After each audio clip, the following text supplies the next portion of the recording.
আজকের আলোচনা হলো জিকির নিয়ে, দোয়া নিয়ে। জিকির আজকার দোয়া করা, এটা শরীয়তের ইসলামী বিধানের ভিতরে একটি বিধান হলো জিকির আজকার করা, দোয়া দুরূদ করা, আল্লাহ পাক রব্বুল আলামিনের কাছে দোয়া করা। এই নিয়ে আজকের আলোচনা। কুরআনুল কারীমের ভিতরে অসংখ্য অগণিত জায়গায় আল্লাহ তাআলা জিকির সম্পর্কে ঘোষণা করে দিয়েছেন। যেমন মহামনিব আপনাকে আমাকে সূরাতুল বাকারা 2 নম্বর পারার 2 নম্বর পৃষ্ঠায় আল্লাহ রাব্বুল আলামিন আপনাকে আমাকে ঘোষণা করে দিয়েছেন। আল্লাহ পাক বলেন, ফাযকুরুনি আযকুরুকুম।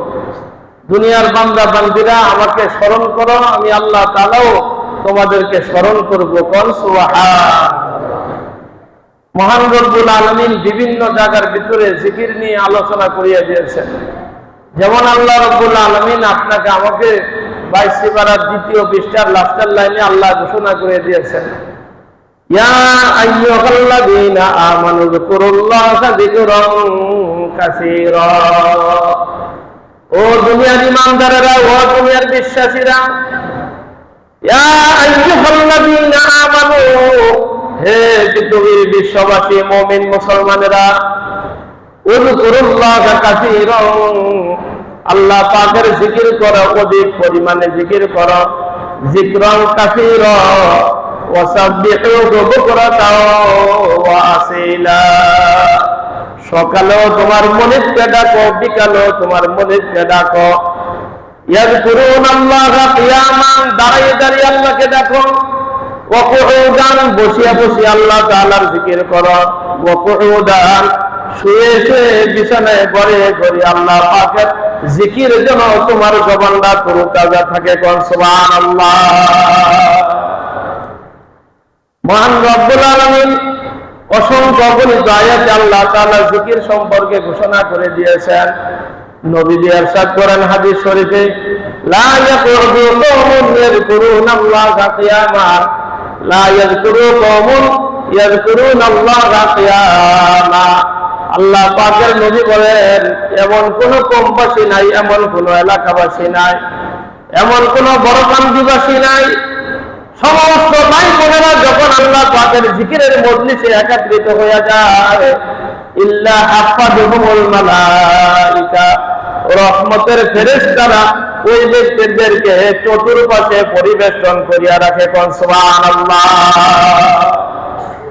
ইল্লা হাফাযুহুমুল মালায়েকা, আল্লাহ রহমতের ফেরেশতারা আপনাকে ঘেরাও করিয়া রাখে, সমস্ত চতুর্পাশে আপনাকে মহান রব্বুল আলামিনের রহমতের ফেরেশতারা পরিবেষ্টন করিয়া রাখে। ওয়া হাফাতুল মালায়েকা, আল্লাহ পাকের নবী বলেন, ফেরেশতারা যখন ডেকে রাখে, নাযালা আলাইহিমুস সাকিনা, রহমতের আল্লাহ রব্বুল আলামিনের রহমত আর বরকত, শান্তি প্রশান্তি আসমান থেকে বৃষ্টির মতো আল্লাহ বর্ষণ করতে থাকে। কোন সুবহানাল্লাহ। শান্তি বর্ষণ করেন, সকিনা আল্লাহ নাজিল করেন বান্দাদের উপরে। নাযালা আলাইহিমুস সাকিনা ওয়া যাকারাহুমুল্লাহু ফী মান ইনদা, এমন কোন জায়গা নয়, এমন কোন বৈঠকখানা নয় যে জায়গার ভিতরে কোরআন সুন্নাহ ভিত্তিক বান্দায় আল্লাহ পাকের নাম স্মরণ করে, আল্লাহকে জিকির করে। আল্লাহ রব্বুল আলামিন ডাক দিয়া বলেন, বান্দারে, তুমি যে জায়গায় আমাকে স্মরণ করো, দুনিয়ার একটা নাপাক জায়গা হতে পারে, তোমার নিকটে একটা খারাপ জায়গা হতে পারে, আমি আল্লাহ রব্বুল আলামিন তোমার নাম আল্লাহর আরশ আজিমে রহমতের ফেরেশতাদেরকে নিয়ে বিশাল বড় সর্বশ্রেষ্ঠ মজলিসে আমি আল্লাহ তোমাকে স্মরণ করি। কোন সুবহানাল্লাহ। আমরা দুনিয়ার একটা জায়গায় আল্লাহকে স্মরণ করি, আল্লাহর জিকির করি, আল্লাহ তাআলাও আপনার আমাকে স্মরণ করে। কোন মজলিসে? দুনিয়ার কোন মানুষের মজলিসে না, দুনিয়ার কোন মাখলুক না, আল্লাহর নূরের দেওয়া তৈরি ফেরেশতা, যারা খায় না, পান করে না, লেবাস পোশাকের কোনো প্রয়োজন নাই, ঘুম নিদ্রার কোনো প্রয়োজন নাই, টয়লেট এক্সচেঞ্জার কোনো প্রয়োজন নাই, এমন পাক পবিত্র ফেরেশতাদের মজলিসে আল্লাহ তাআলা এই বান্দাদের কথা ফেরেশতাদেরকে নিয়ে স্মরণ করে। কোন সুবহানাল্লাহ। তাহলে জিকির করার কথা কোরআন হাদিসে আছে না? না। কি বলেন ভাই, আছে না? না। আল্লাহ পাকের নবী বলেন, আল্লাযী ইয়াযকুরু রাব্বাহু ওয়াল্লাযী লা ইয়াযকুরু মাসালুল হাইয়্যি ওয়াল মাইয়্যিতি। জিকিরকারীরা আল্লাহকে যারা স্মরণ করে, আল্লাহর যারা জিকির করে, জিকিরকারীর উদাহরণ দৃষ্টান্ত হলো যারা আল্লাহকে স্মরণ করে সেই ব্যক্তি হলো জিন্দা, আর যারা স্মরণ না করে সেই ব্যক্তিরা হলো দুনিয়াতে মুর্দা। সুবহানাল্লাহ। আল্লাহ পাকের নবী বলেন, সিফানাতুল কুলুবি যিকরু। মহান রব্বুল আলামিনের নবী বলেন, মানুষের কলবের ভিতরে জং লাগে, মরিচা লাগিয়া যায়, ওই কলবটা পরিষ্কার কিভাবে করবে? বান্দা যখন আল্লাহর জিকির করে, আল্লাহকে স্মরণ করে, ওই মুর্দা কলবটা, ওই বসার জঙ্গলা কলবটাকে আল্লাহ রব্বুল আলামিন পুত পবিত্র করিয়া দেয়। সুবহানাল্লাহ। আলা বিযিকরিল্লাহি তাতমাইন্নুল কুলুব। 13 পারায় মহান রব্বুল আলামিন সূরাতুর রাদের ভিতরে ঘোষণা করে দিয়েছেন, যারা জিকির করে ওই ব্যক্তির দিলের ভিতরে আল্লাহ তাআলা প্রশান্তি সৃষ্টি করিয়া দেয়। সুবহানাল্লাহ। জিকির করতে হবে কার? কথা বলেন না কেন? কার? ওয়ালা তুতিমান আকবালনা কলবু মান যিকরিনা। আল্লাহ পাক রব্বুল আলামিন সূরাতুল কাহফের ভিতরে 15 পারায় ঘোষণা করে দিয়েছেন, যারা আমার জিকির করে না, আমারে যারা ডাকাডাকি করে না, আমার যারা জিকির করে না, এই ব্যক্তিদের অনুকরণ তোমরা করিও না। তাহলে কার অনুসরণ করতে হবে? যারা আল্লাহকে স্মরণ করে, ঠিক কিনা বলেন? এখন বুঝতে হবে জিকির কাকে বলা হয়। জিকির শব্দের আবিধানিক অর্থ হলো স্মরণ করা। জিকির মানে আল্লাহ পাক রব্বুল আলামিনকে বান্দার জন্ম থেকে মৃত্যু পর্যন্ত সর্বক্ষেত্রে, সর্বহালতে, সর্ব অবস্থায় মহান রব্বুল আলামিনকে স্মরণ করার নাম হলো জিকির। সুবহানাল্লাহ। যারা নামাজ পড়ে তারা আল্লাহকে জিকির করে, যারা রোজা রাখে তারা আল্লাহর জিকির করে, যারা হজ করে তারা আল্লাহর জিকির করে, যারা যাকাত দেয় তারা আল্লাহ পাকের জিকির করে, যারা তাসবিহ তাহলিল পড়ে তারা আল্লাহ পাকের জিকির করে, যারা দান সদকা করে তারা আল্লাহ পাকের জিকির করে, যারা তাহাজ্জুদের নামাজ পড়ে তারা আল্লাহকে জিকির করে, ওযু করে গোসল করে পবিত্র হয়ে যারা আল্লাহ পাকের ঘর মসজিদে দৌড়িয়া চলিয়াছে, এই বান্দারা জিকিরের ভিতরে তারা গণ্য হয়ে যায়। সুবহানাল্লাহ। আল্লাহকে স্মরণ করা, যখন আপনি গুনাহ থেকে বাঁচিয়া থাকবেন, নাফরমানি কাজ থেকে, সুদ খাওয়া হারাম, ঘুষ খাওয়া হারাম, চুরি ডাকাতি রাহাজারি ছিনতাই অন্যায় অবিচার, চুরি করা হারাম, ডাকাতি করা হারাম, সন্ত্রাসী করা হারাম, মাস্তানি করা হারাম, পরের হক আত্মসাৎ করা হারাম, অন্যায় ভাবে কারোকে গালিগালাজ করা হারাম, জিনা ব্যভিচার করা হারাম, মদ খাওয়া হারাম, গাঞ্জা টানা হারাম। সমস্ত হারাম কাজ থেকে যখন বাঁচিয়া থাকবেন, এক প্রকারে আপনি আল্লাহর জিকিরের ভিতরে বান্দা গণ্য হয়ে যাবেন। সুবহানাল্লাহ। আপনি মুখে জিকির করবেন, কিন্তু হেগাল দিয়ে নাপাক খাইতে আছেন, হালাল নাই, হারাম নাই, বৈধ নাই, অবৈধ নাই, অন্যায় অবিচার করতে আছেন, এক ওয়াক্ত নামাজ ঠিকভাবে আপনি সঠিকভাবে পড়েন না, তাহাজ্জুদের নামাজ পড়েন না, কোরআন তেলাওয়াত করেন না, যাকাত দেন না, হজ করেন না, রোজাগুলো রাখেন না, আল্লাহর হুকুম থেকে সব দূরে চলে গিয়েছেন, কিন্তু মুখে জিকির করেন, মনতে জিকির করেন, এই জিকির কিয়ামতের ময়দানে কোনো কাজে লাগবে না।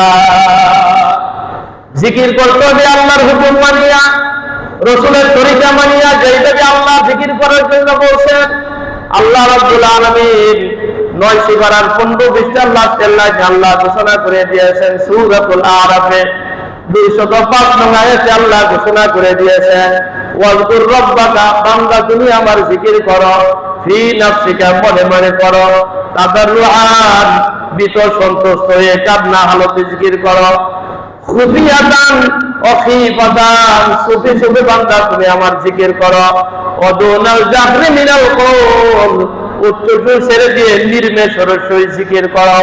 এইভাবে সীমারেখা যদি পালন করিয়া তুমি জিকির করতে পারো, আমি আল্লাহ গ্যারান্টি দিলাম তোমার শেষ ফল হয়ে যাবে আল্লাহ পাকের জান্নাত। সুবহানাল্লাহ। আল্লাহ পাক বলেন, তিলকা হুদুদুল্লাহ, এগুলো আমার সীমারেখা। ওমান ইউতিইল্লাহ ওয়া রাসূলহু, যে আমার হুকুমগুলো মেনে চলবে, আমার রাসূলের আনুগত্য করিয়া জীবন কাটাবে, তিলকা হুদুদুল্লাহ, এগুলো হলো আল্লাহ আমার সীমারেখা, আমার সীমারেখা। আমি যা সীমা দিয়েছি, জেলখানাবাসী জেলখানা একটা বানিয়েছে, যাতে করে বাউন্ডারির ভিতরে জেলগুলো আসামিগুলো সর্বদা আটকিয়ে রাখতে পারে, সেই জায়গা থেকে যেন বের হতে না পারে, সাথী সঙ্গী বন্ধু বান্ধব আত্মীয় স্বজন যেন দেখতে না পারে, মা বাপ ভাই ব্রাদার ছেলে মেয়ে স্ত্রী পুত্র কারো কাছে দেখতে না পারে। দুনিয়ার একটা কবরের মতো হলো জেলখানা। আল্লাহ রাব্বুল আলামিন বলেন, আমি একটা জেলখানা দিলাম, তার নাম হলো ইসলাম। একটা গন্ডি দিয়ে দিলাম, এইটার ভিতরে থাকিয়া যত আমল করবা, প্রত্যেকটা আমলের সাথে সাথে আল্লাহ পাকের আরশ আজিম পর্যন্ত পৌঁছিয়া দেবে। কোন সুবহানাল্লাহ। আনা ইনদা বাব আনা ইনদা জন্নি আব্দি বি। আল্লাহ রাব্বুল আলামিন হাদিসে কুদসিতে ঘোষণা করে দিয়েছেন, বান্দারে আমার স্মরণ যদি তুমি একে একইভাবে করো, আমি আল্লাহ তাআলা তোমাকে স্মরণ করবে একে একইভাবে। তুমি যদি সবাই মিলিয়া আমার তরিকা মানিয়া, আমার হুকুম মানিয়া আমাকে স্মরণ করো, আমি আল্লাহ তাআলা তোমার থেকে সর্বোত্তম মজলিসের ভিতরে তোমার নামটা স্মরণ করবো। সুবহানাল্লাহ। ভাইরা আমার, বন্ধুরা, বলতেছিলাম জেলখানা ভাইয়েরা জেলখানা বানাইছে এই জায়গার ভিতরে বন্দী থাকার জন্য, যাতে সেই জায়গা থেকে বের হতে না পারে। মহান রব্বুল আলামিন বলেন, বান্দারে আমি একটা জেলখানা দিলাম, তার নাম হলো ইসলাম। এই ওয়ালটা দেখলে যাইতে পারবা না, যাইলে পরে আসামি ধরিয়ে আনবে পুলিশে। আমার রহমতের ফেরেশতারা গুনার কাতারে তোমার নামটা লিখিয়ে দিবে, মক্কারের ভিতরে তোমার নামটা লিখিয়ে দিবে। আমি যেভাবে হুকুম করছি নামাজ পড়তে, সেইভাবে করতে হবে, যেইভাবে রোজা রাখতে সেইভাবে করতে হবে, যেভাবে যাকাত দেওয়ার জন্য বলিয়েছি সেইভাবে আপনি দিতে হবে, যেইভাবে জিকির করার জন্য বলছি আমার আমল সেইভাবে তুমি বান্দা চালাইতে হবে। কোন সুবহানাল্লাহ। আল্লাহ রাব্বুল আলামিনের নবী বলেন, দুনিয়ার উম্মতরা শুনিয়া নাও, জিকির এত বড় দৌলত, এত বড় সম্পদ। নামাজ পড়েন, রোজা রাখেন, হজ করেন, যাকাত দেন, যাই আমল আপনি করেন না কেন, সব হলো শাখা, সব হলো ডালা, সব হলো শাখা। আমার জিকির বান্দার উঠতে বইতে খাইতে চলতে ফিরতে 24টা ঘন্টা। যখন মুখে তুমি তাকবীর পড়বা, সুবহানাল্লাহ, আলহামদুলিল্লাহ, লা ইলাহা ইল্লাল্লাহ, আল্লাহু আকবার, সঙ্গে সঙ্গে জিকিরের ভিতরে তোমার নামটা উঠিয়া যাবে। কোন সুবহানাল্লাহ। জিকিরকারী ওয়াযাকিরিন আল্লাহ কাসীরান ওয়াযাকিরাত, অধিক পরিমাণে জিকির করে নেওয়ালা নারীরা, অধিক পরিমাণে জিকির করে নেওয়ালা পুরুষেরা। আমার হুকুম মতো যদি জিকিরটা তোমার হয়ে যায়, আজরান আযীমা, আমি ওয়াদা করলাম পৃথিবীর সর্বশ্রেষ্ঠ পুরস্কার আমি আল্লাহ তোমাকে বান্দা দান করিয়ে দিব। কোন সুবহানাল্লাহ। তাহলে জিকির কাকে বলা হয়? জিকির মানে আল্লাহর হুকুম মতো কাজ করা, রাসূলের তরিকা মতো কাজ করার নাম হলো জিকির। ঠিক কিনা বলেন? মানুষ কথা বলেন না কেন, ঠিক কিনা? এই ছাড়া রাসূলের তরিকা বাদ দিয়া, আল্লাহর হুকুম বাদ দিয়া, কোরআন বাদ দিয়া, হাদিস বাদ দিয়া, সাহাবীদের কর্ম তরিকা বাদ দিয়া, মাযহাবের ইমাম বাদ দিয়া যত জিকির করেন, এটির নাম জিকির না, এগুলো হলো পূজা। এইগুলো বাদ দিতে হবে। আল্লাহর জিকির করতে হবে, আল্লাহকে স্মরণ করিয়া। কিভাবে জিকির করবেন আল্লাহ তা শিখিয়ে দিয়েছে। নবীজির সাহাবায়ে কেরাম জিকির করিয়াছে। নবীজি ভোর রাতে উঠে উঠে দেখিয়াছে, আবু বকরের বাড়িতে গেলেন, যাইয়া দেখে একেবারে আস্তে আস্তে নামাজ পড়তে আছে, জিকির করতে আছে। এরপরে ওমরের বাড়িতে গেলেন, এরপরে দেখেন একটু জোরে জোরে জিকির করতে আছে। আল্লাহ পাকের নবী জানিয়া বললেন, ও দুনিয়ার উম্মতেরা শোনো, সকালবেলা আবু বকর আসলেন নবীজির দরবারে, ওমর আসলেন নবীজির দরবারে। আল্লাহ পাক রব্বুল আলামিন কোরআনের আয়াত নাযিল করিয়ে দিয়েছে, ওয়ালা তাজহার বিসলাতিকা ওয়ালা তুখাফিত বিহা ওয়াবতাগি বাইনা যালিকা সাবিলা। এত উঁচু কণ্ঠে কোরআন তেলাওয়াতের কোনো প্রয়োজন নাই, জিকিরের কোনো প্রয়োজন নাই। আবু বকরকে বললেন এত আস্তে করিও না, উমরকে বললেন এত জোরে করিও না, মধ্যম পন্থা অবলম্বন করি আল্লাহকে স্মরণ করিও। আল্লাহর স্মরণের ভিতরে দুনিয়ার কারণে তুমি ডাকাডাকি করতে যাইও না। যদি ডাকাডাকি করতে যাও, পাপিষ্ঠদের খাতায় তোমার নামটা উঠিয়া যাবে। কন্যা আউযুবিল্লাহ। জিকির সম্পর্কে